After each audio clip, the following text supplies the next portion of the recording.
So I decided today to, let me see if I can get myself in focus a little better.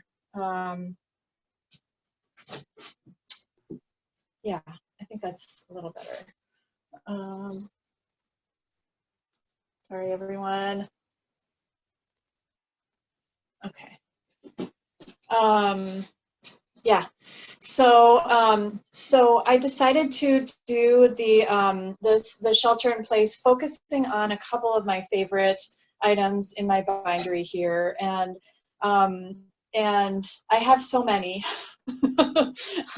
There's so many great pieces of bookbinding equipment here, and in the world, and you know, my sewing frame is a really close runner-up. I love my nipping presses. My board cutter is just essential, and it's a real workhorse. But I just thought I'd focus on a couple that are that may be more fun to show you guys. And one of those is my Kensal. So you can see here, it is big and red. Okay, and so I have taught Kensal use in a class called Hot Type a couple times. Several of you attending today, I know you've already taken this class, so so you've probably heard me go on and on about how great Kensals are. Basically, in hot stamping for bookbinding, and hot stamping refers to kind of the broader act of putting titles on books. In hot stamping today, we kind of have our choice of a couple different pieces of equipment. We have the quick print, which is a much smaller version of a Kensal, and it's really best used for type, for setting type, like single lines or even double lines of type, sometimes multiple lines, but generally it's best for type. The Kensal kind of developed out of what was called an arming press, which arming presses used to be, they were often gas fired, or they often had open flame in the apparatus of the machine to heat the dye to make the gold stick to the books. Nowadays we have electric heaters, and you can see this kind of apparatus here, and this little insulated wiring and stuff, that all came with the Kensal as I bought it. So so it looked pretty janky when I got it, but oddly enough, I turned it on and it worked just fine. I bought it for a very, very low price, so I had very low expectations about it, but it's turned out to be a real great piece of machinery for me. So one of the great things about the Kensal is that it can actually do everything that a quick print can do, but it also can do everything an old arming press could do. So, so you can set type, you can use multiple lines of type easily, and you can also stamp with dies. So, so these are all accomplished by changing what's called a chase. So, so here I have, this is what's known as a self-centering chase. So, so it goes into the machine upside down. So you would slide it in this way, and you would place your type in here. So, and then you can open the jaws like so, or you can close them, and you can insert lines of type that way. So, so this chase I actually purchased from a student when I taught some classes in San Diego. She had been working for a production bindery that closed, and they were getting rid of everything they had, and so she had a lot of she had a set of maybe like 5 of these, and most of them were very large, like way bigger than what I needed. And so, but I just got this one from her, and I really appreciate it because it's very useful for just setting single lines of type. So if you're wanting to stamp multiple lines of type, so I'll just grab a book here that has an example of multiple lines of type. So this is, so you can see here, it's a little out of focus, but so this is a book that has, obviously, we have 3 lines of type in the title, and then there's another 4 lines of type as a descriptor, and then we have the date, and then also we have these borders that, you know, obviously you can't really see very well, I'm sure, but you get the idea. So, you know, and if you were to set, I don't know if you can, yeah. If you were to set, if you were to set those up in a single line chase, you would have to, you know, load one line, load it in here, load that into the machine, stamp it, and then take it out, change it, put another line in, load it into the machine, move the cover the precise amount so that you get the right spacing in between the lines, and so on for, what is that, 8-10 lines. So so there evolved an easier way to do this, and that is known as the backbone chase. So so here I just have 2 lines in here, but I'll bring this up a little bit closer to the camera so that you can see. So and what's really hilarious about this is because because the camera is reversed, you can actually see, you can actually read the title. So can you see that this says La Petite, La Rousse et le Souhait? So so we just have 2 lines of type in here, but you can see how much more efficient your work can be if you can set these lines at the same time. So so this is actually a chase that I purchased new from Paul Brubaker. So so many of you may know BinderyTools.com.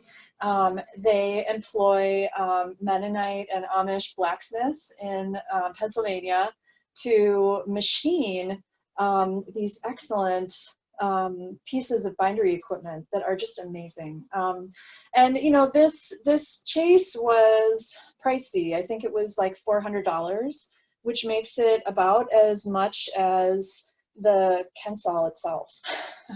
So as much as I paid for the entire Kensal plus the shipping of the Kensal, but it's really worth it because it enables me to stamp multiple lines of type at the same time, and so I can make like a label or something like that, like a title label.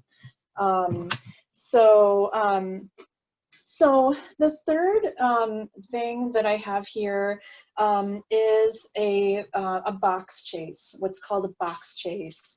And I'll just take it out of the machine briefly to show you why it's called a box chase. So it's hot right now, so it's like, you know, 275 degrees. But so you can see here that this is the chase, and you can see how it goes into the machine, and you can see there are little toggles. So you can see 1, 2, 3, 4, and these are sort of little clamps that can screw into these little holes.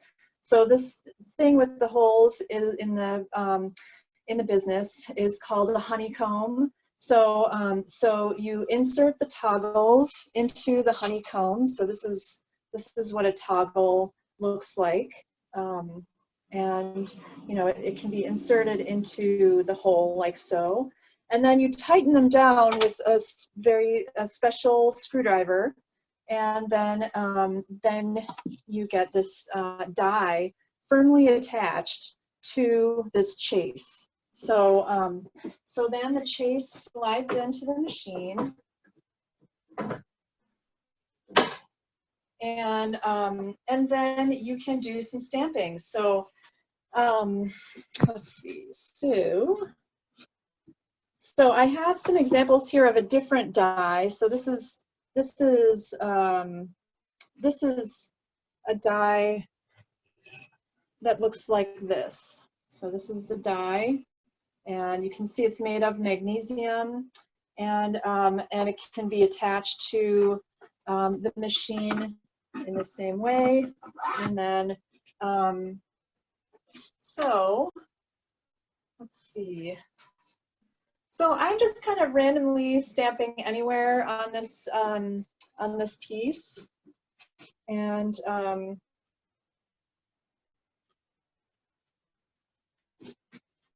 if I wanted to register more carefully, I could definitely go through the process of checking where the die is, marking that down, and then marking where my piece to be stamped needs to go. And of course, like, you know, in the class that I teach on this, we go into this in greater depth. But so I'm just going to wing it here. And so this is the big lever that brings the head down. And one thing that you need to do when you're doing stamping is you need to make sure that the table is the right height. So so here we have a couple of so you can sort of see the table is now going lower. So now I can bring it down. It's still not coming, like, what will happen is the lever will come all the way to the bottom of the stroke, and then you can then you always know that you're getting a consistent depth. So that's really helpful if you're stamping multiples. So now you can see I'm coming all the way to the bottom of the stroke, but it's not quite touching the board. So. Hey, Julianne, we've got about 10 more minutes before questions, probably. Okay, sounds good. Okay, so almost there.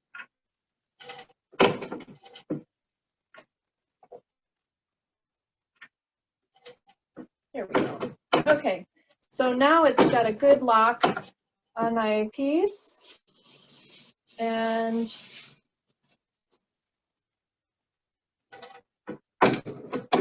then I put the foil in there, and then this is what we get. So you can see it's and this was it could be a W, it could be an M. So occasionally clients will not want their dies back, so I end up with them. So Julianne, we have a question. Beth wants to know, how thick can the item you were stamping on be? Is there a limitation or a? Yeah, so so you can see the limitation is here. So the bottom of the machine, this red part here, and the contact point of the die here, that's your limitation. So so for instance, if you're trying to stamp on something that's already bound, or if you're trying to stamp on a box that's already made, you know, those things are a bit more challenging. And I know that at the center we've had projects in the past where we've actually had to remove the table from the machine in order to you know, slide something in there. But because the table can be raised or lowered, you can customize the depth of the stamp to what you're stamping. So, you know, typically you're going to be stamping on something the thickness of one piece of binder's board plus whatever covering material you have. But you know, it really varies. Does that, I hope that answers your question. Okay, so. I'm not hearing otherwise, so yes, I think so. Okay, good. Okay, So there's one other thing I wanted to quickly show you, and that's my plow. So I'm gonna move the camera a little bit so you can see what a mess my studio is and how tiny it is and all that. So that's just impressive because you can do so much in there. yeah, well, you know, I used to live in New York a long time ago, so I'm kind of used to it. Okay, so there it is, the plow. It's so beautiful. This plow I got, I won't go into it because we don't have the time, but it's a long storied plow. It's a lovely plow. Let's see. Okay. And plows, as many of you may know, okay, so as many of you may know, plows cut paper. They predate the guillotine for cutting paper, and they allow you to just slice off a tiny, tiny amount off of the edge of a book to make it perfectly smooth. And this is really useful for things like edge decoration. So if you're ever gilding an edge, you really need the edge to be quite smooth. So let's see. So I have loaded in some paper here. So this is an unsewn group of signatures. And I will just proceed to plow it. I'll show you, I'll just turn this upside down. You can see that this is the knife here that's cutting the paper. And as I rotate this handle, you can see that the knife gets closer to this rail here. So, so that's kind of how how this whole thing works. And so I'll just start cutting. So it's good to kind of clean these little scraps out of the way as you go, because sometimes they can become caught under the steps. We have a question. Annabelle wants to know if you sharpen your plow blade yourself. I do. I usually just strop it. So I have this this strop where I usually remove the. I'll finish it and then I'll show you.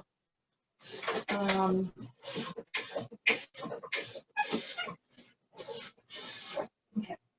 So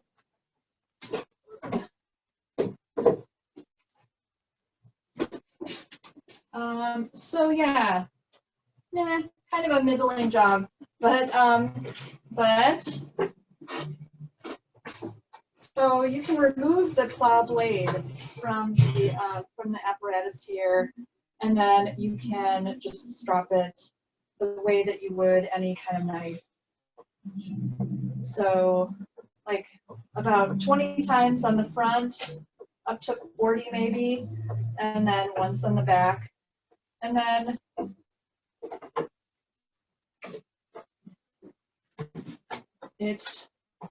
you want to slide it in here and then tighten it with this little wing nut here. So that's the plow. Did you buy that strop or make it? Pardon? Did you buy that strop or make it? I actually got this strap in bookbinding school. So so we had wooden straps in bookbinding school that were all made by the woodworking department. And so you can see it has this really nice shape and it's got a hole so that you can hang it. So I did get this in school, and it's a nice hardwood. But you can actually get scrap wood for your strap. Definitely it's best to get some kind of hardwood if you can, but it's, it really doesn't matter. One thing that I would say is, so I have one side that's leather with a little piece of bladder paper underneath. So that's kind of good to have. And then the other side is crocus cloth, which is kind of like a very fine type of sandpaper.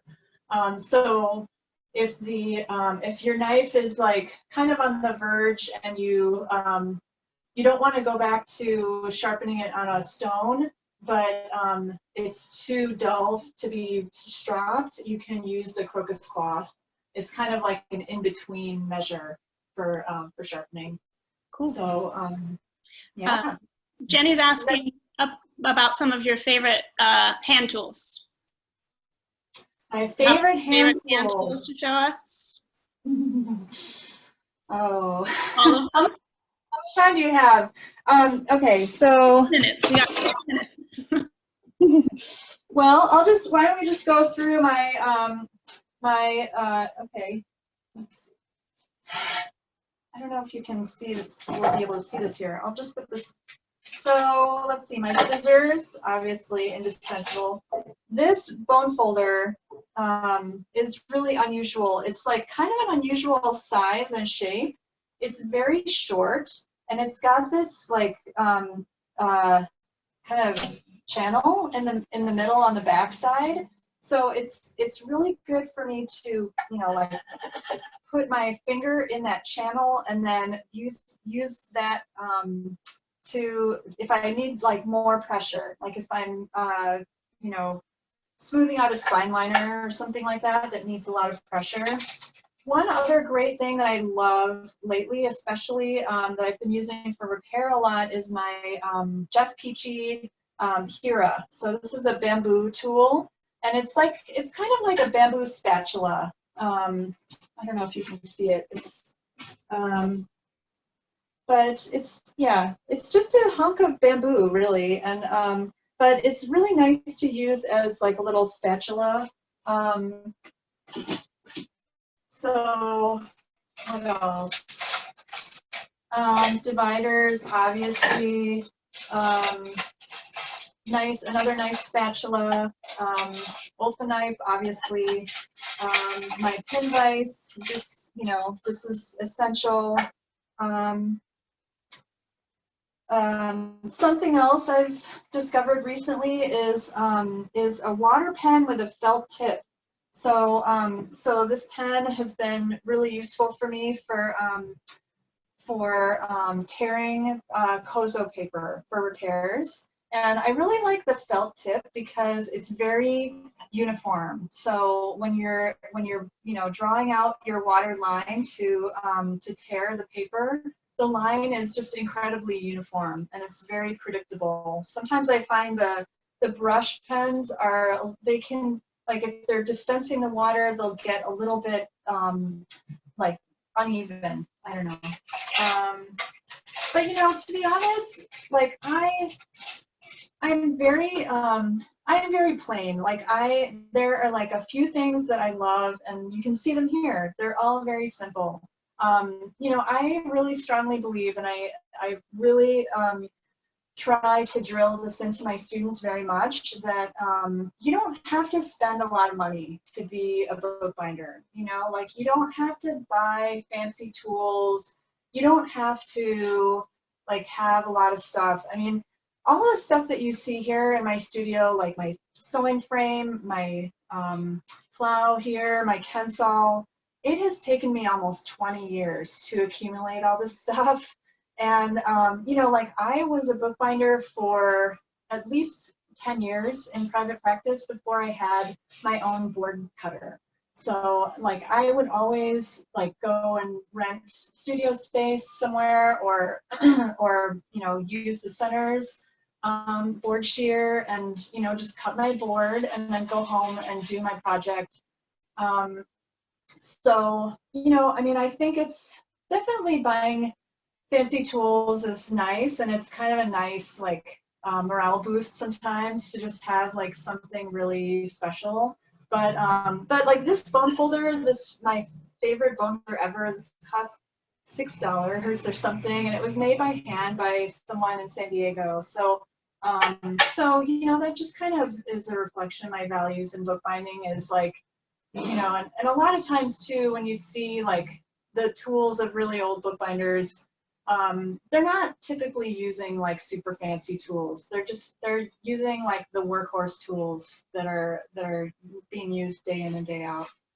So that's a nice reminder. It's very easy to spend a lot of money on this stuff. Yeah. We have a couple of little last minute questions. Yeah. Okay. Someone wants to know what brand of scissors you use. These are Solingen. Okay. Solingen scissors. They are bookbinder scissors. You can get ones like sort of like this from Hewitt. They may not be Solingen scissors, but they're the same shape. And that's the critical thing, because you want scissors that are kind of squat, like having a long, like I have a long pair of scissors, but like this is a really huge honking pair of scissors, right? But you don't really need these that much. I mean, these are from Ernest Schaefer, and these are really awesome scissors. Schaefer has some great scissors. So I would say for scissors, go to either Hewitt or Ernie Schaefer. Right. And then someone just in the last minute, what kind of board cutter do you have? I have a cut trimmer. So I have, maybe I can turn the camera around a little bit. I have so yeah, it's very basic. It's got my computer on it right now. I think it's a 1080 is the model number. And sorry. I bought it from Skyline Business Machines in Santa Rosa. So just to throw them some business, if you ever want to buy a cut trimmer, I would say get it from them because they have really good customer service. And you can pick it up if you're in the Bay Area.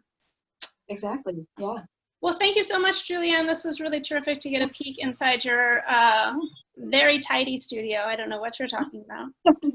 And thank you all to everyone for joining us. And next week, same time, we'll be posting tomorrow. We'll be touring Andy Rotner and Super Classy Publishing in Vallejo, and check out his space. So hope that you'll join us then.